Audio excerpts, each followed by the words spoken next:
लोकप्रिय कलाकार शांतनु मोघे याने साकारलेल्या छत्रपती शिवाजी महाराजांच्या भूमिकेने प्रेक्षकांची मने जिंकली। स्वराज्य रक्षक संभाजी या मालिकेतील त्यांच्या भूमिकेचे जोरदार कौतुकही झाले। या भूमिकेमुळे त्यांना घराघरात ओळख मिळाली असली तरी गेल्या अनेक वर्षांपासून ते मराठी सिनेविश्वामध्ये भूमिका साकारत आहेत। ते दिवंगत अभिनेते श्रीकांत मोघे यांचे एकुलते एक सुपुत्र आहेत। गेल्या अनेक वर्षांपासून वैवाहिक जीवन सुरळीत चालत असतानाच त्यांच्या आयुष्याने एक मोठी वेगळी कलाटणी घातली। त्यांची प्रिय पत्नी अभिनेत्री प्रिया मराठे हिला कॅन्सरसारख्या भयानक आजाराने ग्रासले। गेल्या 5 महिन्यांपासून कॅन्सरशी झुंज दिल्यानंतर अखेर प्रियाचे 31 ऑगस्ट 2025 रोजी वयाच्या 38व्या वर्षी दुर्दैवी निधन झाले। पत्नीचे जाणे हे त्यांच्यासाठी मृत्यूला कवटाळल्यासारखे होते।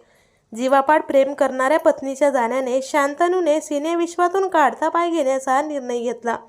मात्र प्रियाची इच्छा पूर्ण करण्यासाठी ते सतत काम करत राहिले, परंतु घरी कोणीही विचारणार नाही म्हणून ते गेल्या काही दिवसांपासून डिप्रेशनमध्ये गेल्याचंही बोललं जातं। अशातच त्यांचे अनेकदा पत्नीच्या विरहात प्रकृती देखील खालावल्याची माहिती समोर आली आहे। प्रियाशिवाय मी जगून काय करू असे म्हणत अनेकदा त्यांनी टोकाचे पाऊल उचलण्याचाही विचार केला होता। अनेकांनी त्यांची समजूत काढली तरी देखील पत्नी प्रियाला आजही ते विसरू शकले नाहीत। प्रियाच्या जाण्याने मराठी सृष्टीत कधीही भरून न निघणारी पोकळी ही कायमची निर्माण झाली आहे। तर आपल्या चॅनलच्या परिवारातर्फे प्रिया मराठेला भावपूर्ण